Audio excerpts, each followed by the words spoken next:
Draco Malfoy is an extremely underappreciated character within Harry Potter. Especially in the films themselves. Sometimes Draco's side storyline takes a little bit of a back seat. Of course, in the books, there is more time to explore characters and stories, which the film format doesn't allow for. But still, Draco deserved better. He does have his moments to shine within the series, but in movies that could really explore him like The Half-Blood Prince, they spent more time on this. How about you?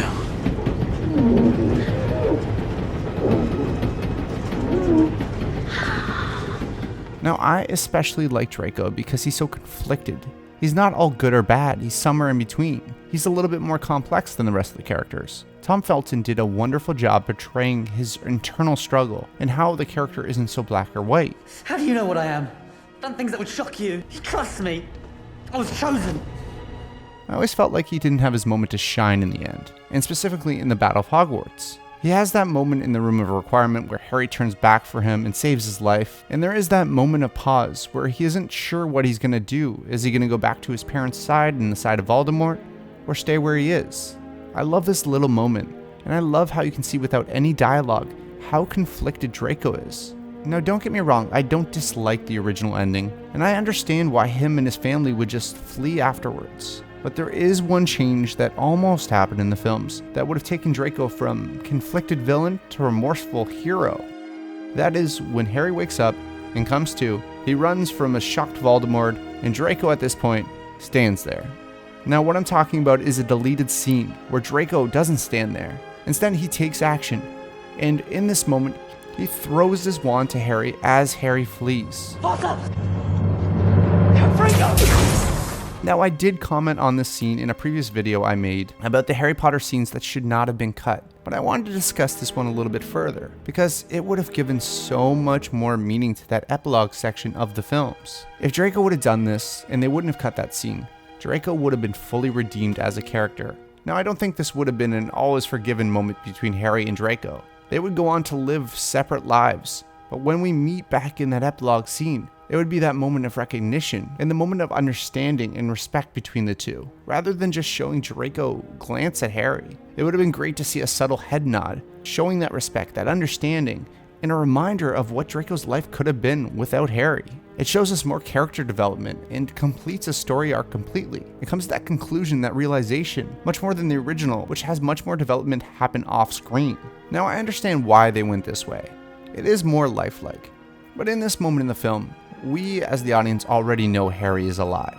So it's no surprise to the audience whatsoever. So it'd be nice to include this little moment to surprise the audience and really bring some more emotion. Now, they may not have gone this direction because there was already so much going on in the story, and it would have happened within a quick second, when we as the audience probably needed a little bit longer of a scene to see that transformation of Draco. So let me tell you what I would have liked to see here. We are getting a little bit more into that fan fiction, but I like to put my own little spin on these things and reimagine them.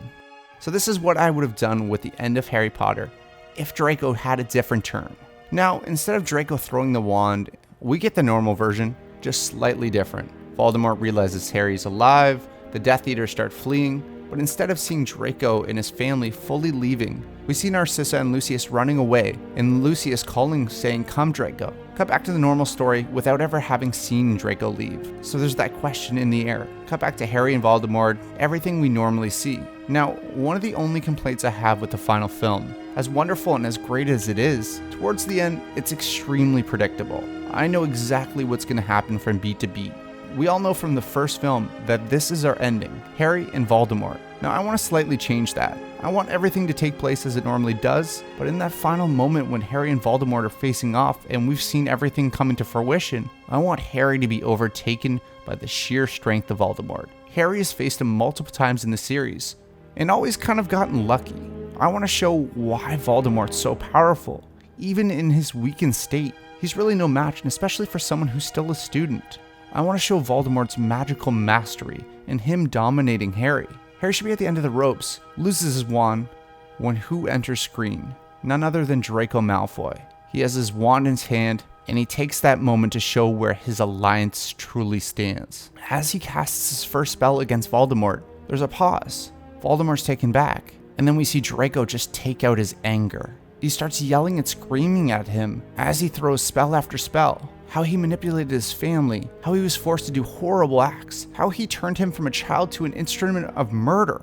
As he's being hit with these spells, Harry picks up his wand and joins along. Harry and Draco take down Voldemort together, the previous owner and the owner of the Elder Wand. The two of them give too many blows for Voldemort to handle. Voldemort's taken back, and as Harry gives Voldemort that final blow, Draco falls to his knees and breaks down into tears. We see a final long shot of Harry standing in the courtyard with a dead Voldemort, and Draco with his head in his hands, overcome with emotion.